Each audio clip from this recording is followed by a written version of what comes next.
What's up, everyone? Welcome back to the Clemson Tiger Wire podcast. We are so glad that you're joining us and jumping in with us today, or whenever you're listening or watching this. We're so glad that you're here, a part of the Clemson Tiger Wire. If it's your first time joining us, welcome. My name is John. I'm your host for this episode and for the show. If you've been with us, welcome back. Welcome back, and thanks so much for being a part of the Tiger Wire community.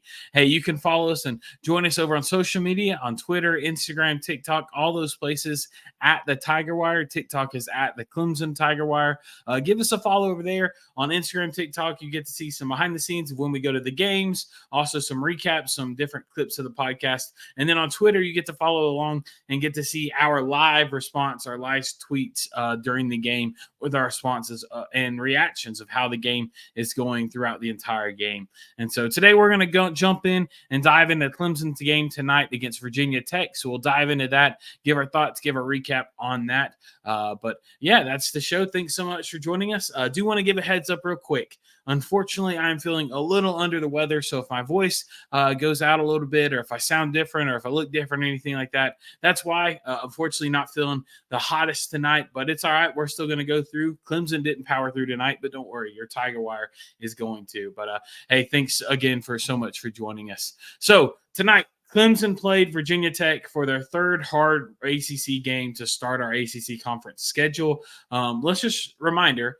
I think Clemson started off this season, the ACC conference schedule, probably harder than anybody else in the conference. You start with at Miami, then you play at home against Carolina, and then you play at Virginia Tech. Those three, I think personally, hardest schedule, hardest opening three games of anybody in the conference. I think a success, something to walk out with your head held really high after that amazing non-conference play that Clemson had. You go 2 for 3. I think if we walk out of Miami, UNC, Virginia Tech to open this, you walk out of that 2 for 3, you're really positive. Your head's held high. You feel great about it, right? And so we played at Miami. Ugly. I don't even know if you can call that playing. We didn't show up. They played very like they didn't care. It was rough. Then we played at home against Carolina, back and forth game, and we just couldn't make shots. Shot 1 for 18 from the three-pointers. And then tonight we go to Blacksburg. And let me tell you, disappointing. Tonight's game was huge disappointing.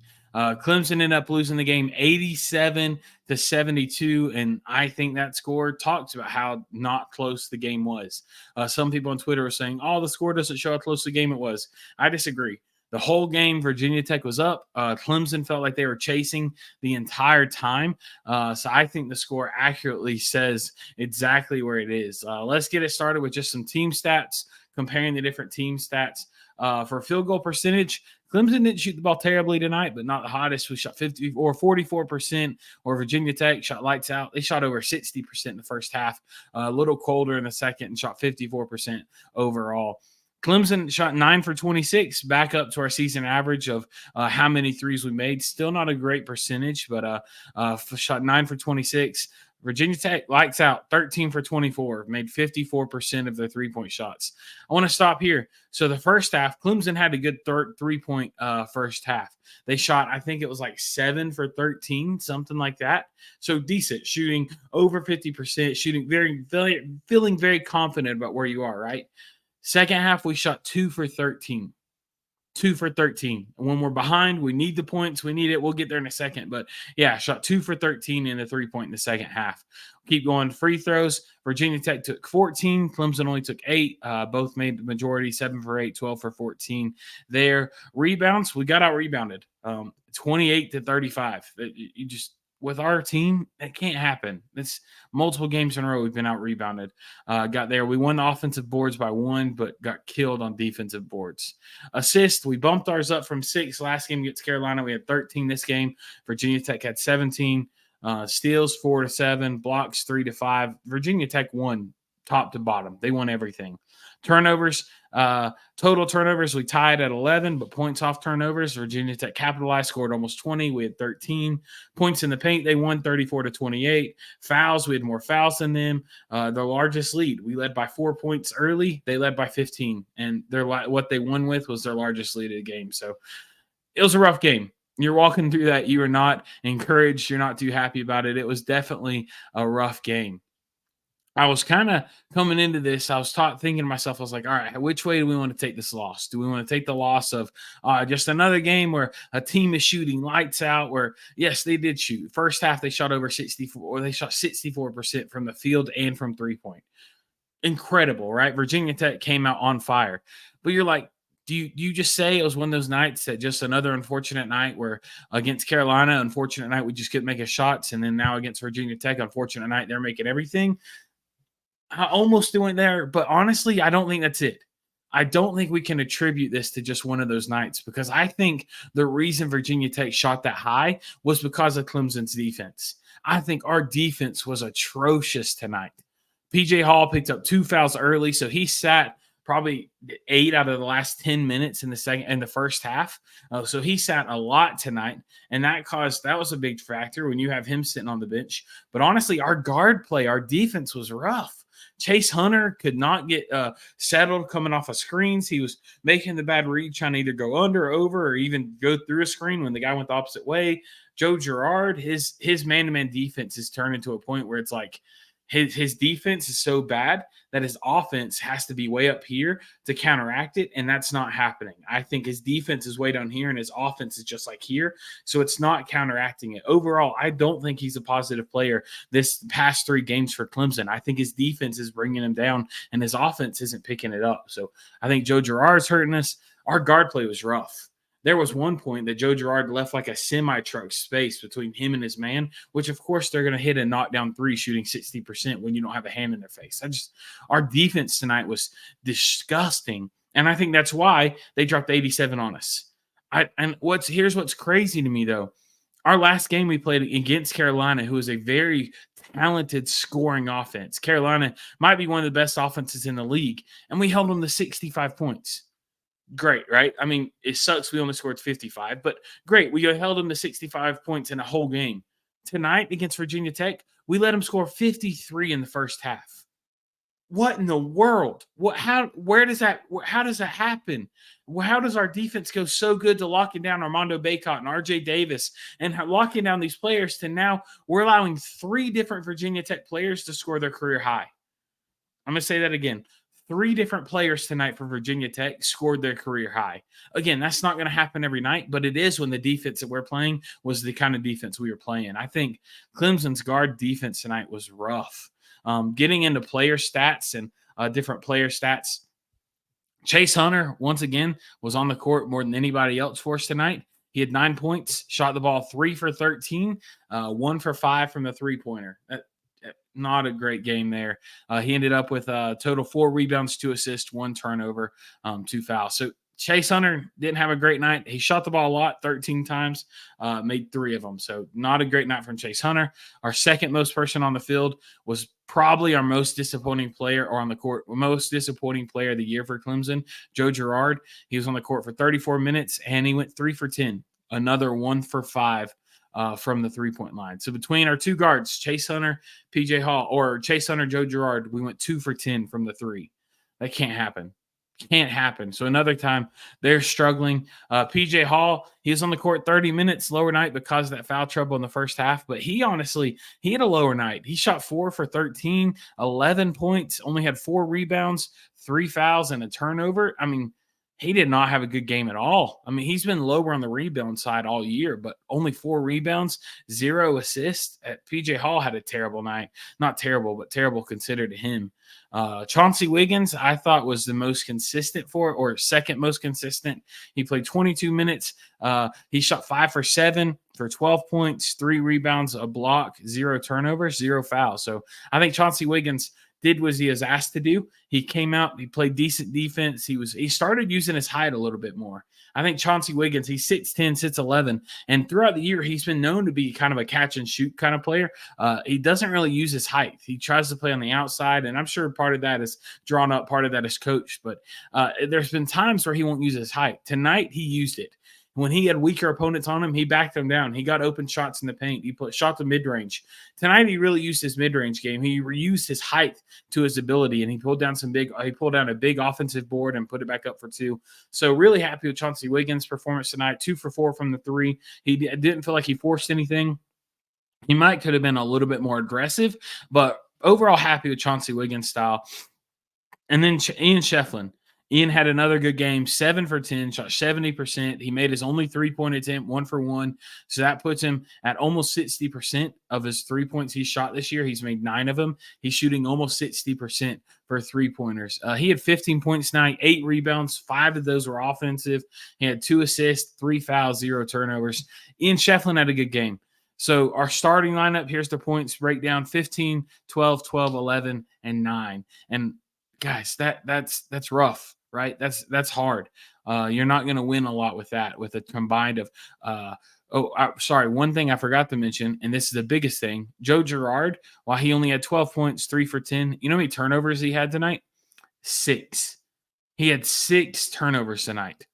And they were all, I would say maybe one might have not been his fault, got called for a charge. The rest of them, though, was ugly. I mean, he'd just throw the ball away. He'd get trapped. He wouldn't have a three, so he'd dish it out and it'd be a turnover. He would get pickpocketed. Joe Girard did not have a good night, and that's 3 straight games that he hasn't had a good night. Let's focus in on his performance. I think so. Joe Girard coming into this game, he was supposed to be a huge player for us, right? He was supposed to be someone that would come in and was going to be lights out nonstop, was going to be come in and play amazing for us. He was a top 5 scorer in the ACC last year. He's going to continue that this year, and with him and PJ Hall, it was going to be amazing. And non-conference play, first 12 games of the season. Yes, I would say for sure. But then since ACC has started, I don't think he hasn't been too hot. I mean, Miami game wasn't terrible. He had 18 points against Miami, shot 42% from the field, 40% from the three. So that one was good. But then last game against Chapel Hill, he shot 10% from the field, 0% from the three, had 5 points in 32 minutes. Tonight, again, 12 points, shooting 30%, 20 from the three in 34 minutes. Joe Girard, when he came in, everyone knew he could score. Everyone knew he had great offense. And the question marks, which we've talked about repeatedly, was his defense. And what I was saying a couple minutes ago is sometimes a great offensive player can pull through a bad, less than average defense because their offense is so good, right? I mean, you think of great players, you think of really talented players in the NBA that are known for really great offense, so their defense slacks a little bit. But their offense is so good, it pulls the players' averages up. Does that make sense? It's kind of like a seesaw. It bounces out. Joe Girard came in. We knew that here's average. We knew he was probably down here because of man-to-man. I mean, he hadn't played it in 4 years. That's understandable. But his offense was up here.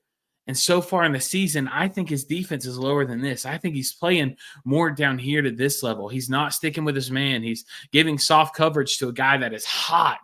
He guarded a couple different players tonight that just went off tonight, right? I mean, you had Padula, who shot crazy good. He shot 9 for 16, 60% from the three, 32 points. Then you also had Tyler Nickel, who shot 8 for 11, 5 for 7 for the three, 24 off the bench. Joe Girard would guard one of those two players, and he wouldn't play tight on him. The ball could be at the center of court. They'd be at the wing, and he's like off almost in the paint, giving so much coverage. Common sense. If a guy's hot, you put a hand in their face. You don't give space. You don't back off. He's given a lot of room tonight on the three. I think his defense is at a level low now where his offense, he's got to be averaging 20 points to counteract that. We need his defense to step it up to be a little bit better. Joe Girard is supposed to be one of our stars. You've heard myself talk about this. You've heard Michael with the Duke Blue Central when he's on a couple times talk about this. Anthony with Corporal Anthony with Richland County Sheriff Department, when he was on talking about it. Our stars have to be our stars, right? PJ Hall, Joe Girard has to be our stars. They have to be the ones that are shining. And this game and last game and a couple other games, Joe Girard hasn't been. And honestly, he's been almost a little negative. He's in a cold stretch. We really need a game for him sometime soon to be almost a breakout game. We play Boston College at home on Saturday. Hopefully that can be a little bit of a breakout game. But we need him to step it up a little bit. PJ Hall, he's had better games, right? PJ Hall's had a little bit more consistent of a year. He's averaging 19 and a half points a game, 6.5 rebounds, 2 assists. He's shooting 54% on the year. He shot better past couple games, though. Again, last 2 games, Virginia Tech and Carolina, our stars weren't the stars. Last game, he shot 10 points. Tonight, he had 11. PJ Hall is not performing well. I don't think he's at the level of Joe Girard because talking about that balance, PJ Hall's offense has been average. His defense has been average. I mean, it would be above average, but the foul troubles are pulling it down. I mean, he's fouled out 2 of the last 3 games. Tonight, he was in foul trouble. I think Clemson has been losing these past 3 games because we haven't played Clemson ball. We've adapted to our opponents. We've tried to match them where they are. We've played sloppy defense. We haven't used offense. And that's another thing.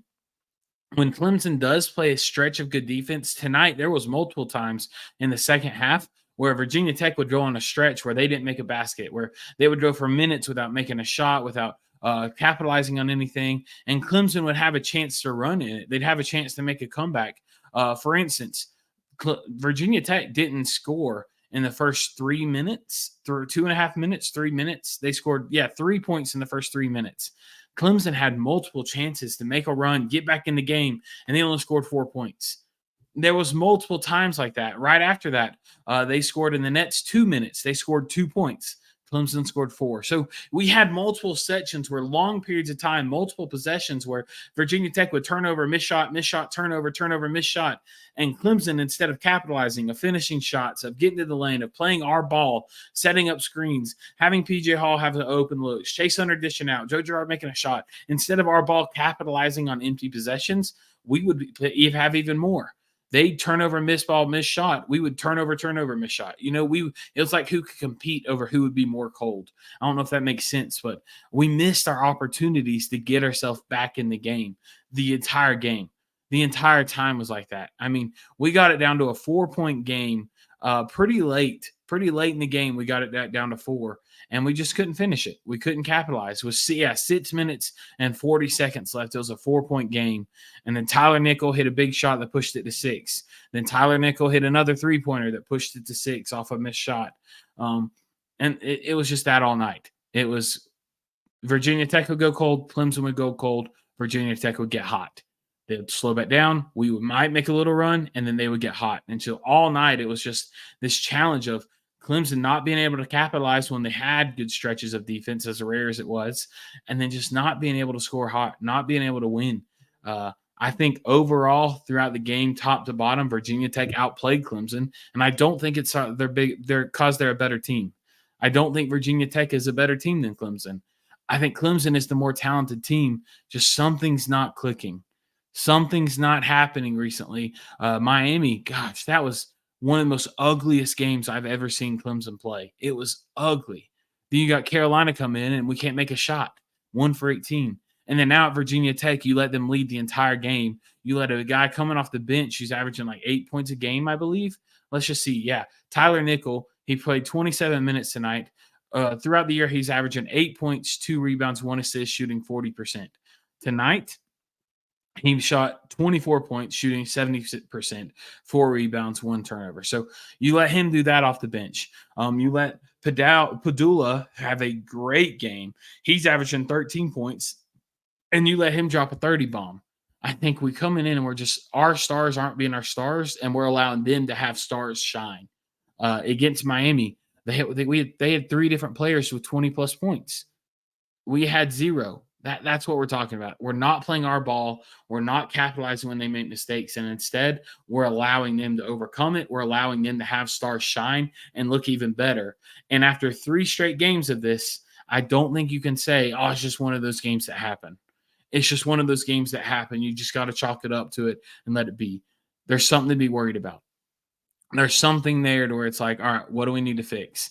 I really hope we got 2 off days tomorrow and Friday before we go back to Little John and we get to Boston College on Saturday at 3. I really hope that in these off days, they're able to kind of be retroactive, be focused in. What do we need to change? What can we look forward to?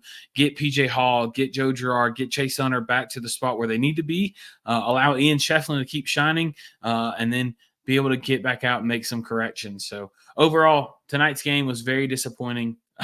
very disappointing. I think tonight's game was very winnable. We came in a 1.5 point favorite. I would have put more on that. I'm not a betting man, but if I was, I'd have bet the over. I'd expect us to easily cover that. And instead we lose by 15 to Virginia Tech, who is not having a great year. They're 10-5. So disappointing. But we'll look forward. That's where Clemson basketball is.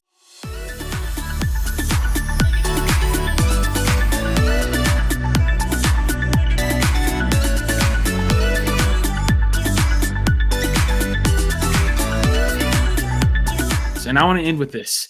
I've been a Clemson fan for a long time. And if you've been following Clemson for any time, you know disappointment comes with being a part of it, right? Being disappointed as a Clemson fan and basketball, hand in hand, right? I mean, that's just a part of it. So walking through that, thinking through that, looking at this year, we've had 3 straight losses that after a very encouraging, very positive non-conference schedule, starting 11-1, beating Pittsburgh in our first ACC game, you're encouraged, right? And then we dropped 3 games ugly, all 3 in a row by double-digit losses. That's the thing. Not just 3 losses. We lost 3 in a row by double digits, and one of those was at home. You're disappointed. And I bring that up to say this. I think this might be one of the most disappointed I've been for Clemson basketball, only because, and I'm not saying I am yet, I'm saying it has the potential for that, because this is definitely the team with the most talent and the most potential of any Clemson basketball team that I remember. I mean, since maybe 2008, that team had a lot of talent, a lot of skill. But other than that, like, this is the team that has the most talent. Last year, I wouldn't say we were one of the more talented teams in the ACC, but we still finished 3rd and then missed the tournament when everyone knows we should have made it. That was disappointing. Last year, we were disappointed because we should have been in and we weren't. This year, we're disappointed because we're allowing ourselves to have a chance to not be in. We have the talent. We have the potential. We have the players. We're supposed to have the coaches, and we're still not finishing. I really hope as we go on to our next schedule, we can come out and we can win some of these games. I think before tonight's game, there was only 2 other games that we weren't favored to win. That might change now based on how we're playing, but I think coming up, we've got 3 games that are very winnable games. We got Boston College at 3 on Saturday. Then we got Georgia Tech on Wednesday, a late game at home, and then we play at Florida State next Saturday. So we've got 3 games in a row that are very winnable. Let's see if we can go in and win. I think if we can go in, use these 3 games, use this stretch pretty much the rest of January to kind of get our minds right, get back to focus, get back to playing Clemson basketball, allowing our stars to get more comfortable. If we can do that and then go out of those 3 and use this as a kickstart to the final quarter, final third of the season, Clemson could be back. But if they continue this up, if they continue playing how they're doing, I think Clemson and our fans, our basketball is in for a very disappointed season. And I think if we continue how we have been playing past 3 games, we're not going to be in the tournament. And having the team we have did not make the tournament, that's rough. Now, I know I'm being negative. I know all this sounded super negative. I'm not saying our season's over. I'm not saying it's done, throw in the towel, we're trash. I'm not saying that at all. I'm saying right now, I think we're at a turning point. I think we came in, expectations super high, huge potential. I think we came in with all this hot, and then now we've hit a rut, right? We've hit a little valley. Came in high, we've hit a valley. I think now we're here. And now I think our next 3 games are the time for the turning point of the season where is Clemson going to make this still a successful season, or are we going to continue going downhill? Are we going to use the players, the potential, the experience, the age? Are we going to use all this stuff, the potential we had coming into the season, and go up with that and continue being good, continue being the Clemson team that we can? Or are we going to allow us to keep falling and not rising to the challenge? So I think right now it's not over. The season's not over. I don't think we win the ACC. I think my prediction was not correct about that. But I still think we have a chance to be easily one of the Final 4 teams if we use this as a momentum swing. Let us use this discouragement to ship us back up and to start playing the ball that we know we can, to go back to that high caliber team that we know we are. We've got to come in. We've got to win. I think the game Saturday, we've got to win dominantly.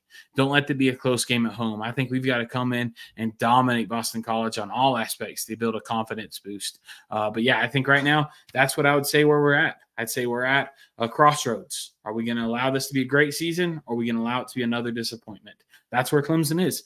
I really think we can do it. I know we can. Let's just see if that happens. But I think that's enough. I think you've heard enough of me talk about this. Thanks so much for joining us on another episode of the Tiger Wire. If you're enjoying what you're seeing, give us a follow, give us a subscribe, give us a 5-star rating. Written reviews and any kind of ratings of 5-star help so much. We would greatly appreciate that.